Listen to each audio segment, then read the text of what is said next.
नमस्कार, राधे राधे, जय श्री कृष्ण। मेरे चैनल वृंदे राखी पर आपका स्वागत है।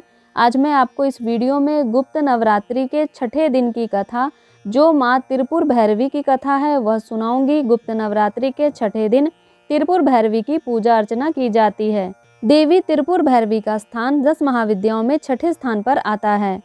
त्रिपुर शब्द का अर्थ तीनों लोक, स्वर्ग, पृथ्वी और पाताल तथा भैरवी शब्द विनाश के एक सिद्धांत के रूप में अवस्थित है। तीनों लोकों में नष्ट या विध्वंस की जो शक्ति है, वही भैरवी देवी हैं। देवी पूर्ण विनाश से संबंधित हैं तथा भगवान शिव, जिनका संबंध विध्वंस या विनाश से है, देवी त्रिपुर भैरवी उन्हीं का एक भिन्न रूप है। विनाश के बाद ही नवीन रचना होती है, इसके बिना नवीन रचना नहीं हो सकती। विनाश और विध्वंस का अर्थ अंत है, अंत के बाद ही प्रारंभ होता है। देवी त्रिपुर भैरवी को अन्य और नामों से भी जाना जाता है, जैसे रुद्र भैरवी, चैतन्य भैरवी, नित्य भैरवी, भद्र भैरवी, कोलेश भैरवी, शमशान भैरवी, संपत भैरवी। इसी प्रकार देवी के अन्य नाम हैं। देवी का उग्र स्वरूप भी दर्शाया जाता है और देवी का सौम्य स्वरूप भी दर्शाया जाता है। उग्र स्वरूप में देवी का स्वरूप कुछ इस प्रकार का है। देवी गहरे शारीरिक वर्ण से युक्त एवं त्रिनेत्रा है तथा मस्तक पर अर्धचंद्र धारण करती हैं। 4 भुजाओं से युक्त देवी भैरवी अपने बाएं हाथों से वर तथा अभय मुद्रा प्रदर्शित करती हैं तथा खड्ग धारण करती हैं। देवी रुद्राक्ष तथा सर्पों के आभूषण धारण करती हैं। मानव खपरों की माला देवी अपने गले में धारण करती हैं। यह देवी का उग्र स्वरूप है। देवी का सौम्य स्वरूप लाल वस्त्र तथा गले में मुंडमाला धारण करती हैं। समस्त शरीर पर चंदन का लेप करती हैं। देवी अपने दाहिने हाथों में जपमाला तथा पुस्तक धारण करती हैं। बाएं हाथों से वर एवं अभय मुद्रा प्रदर्शित करती हैं। कमल के आसन पर विराजमान है। यह स्वरूप देवी का सौम्य है। त्रिपुर भैरवी की उपासना से सभी बंधन दूर होते हैं और इन देवी को बंदी छोड़ भी कहा जाता है।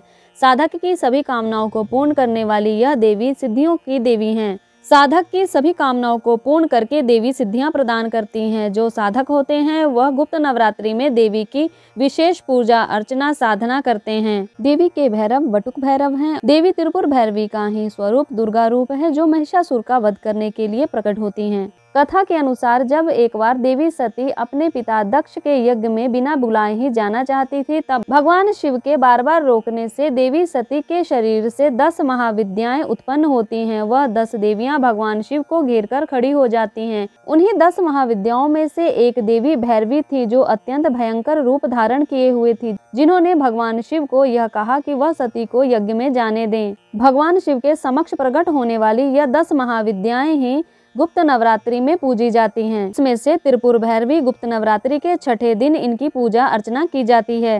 नारद पंचरात्र के अनुसार एक बार देवी काली के मन में आया कि वह पुनः अपना गौर वर्ण प्राप्त कर ले। वे अंतर्ध्यान हो गई। भगवान शिव देवी को अपने समक्ष ना पाकर व्याकुल हो उठे और उन्हें खोजने लगे।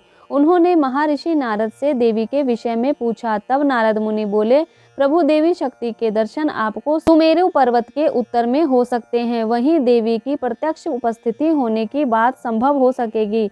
तब भोलेनाथ की आज्ञा अनुसार महर्षि नारद उस स्थान पर पहुंचे और देवी शक्ति के समक्ष भगवान शिव के साथ विवाह करने का प्रस्ताव रखा। यह प्रस्ताव सुनकर देवी क्रोधित हो गई और उनकी देह से एक अन्य षोडशी विग्रह की उत्पत्ति हुई और उससे छाया विग्रह त्रिपुर भैरवी का प्राकट्य हुआ।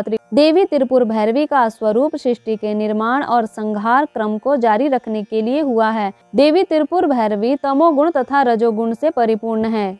देवी त्रिपुर भैरवी की साधना तंत्र मार्ग से भी की जाती है। तो ये थी गुप्त नवरात्रि के छठे दिन की कथा, जो माँ त्रिपुर भैरवी की कथा थी। इसी प्रकार गुप्त नवरात्रि के सभी दिनों की कथा आप मेरे चैनल पर एक अलग प्लेलिस्ट में सुन सकते हैं, जो गुप्त नवरात्रि के नाम से है।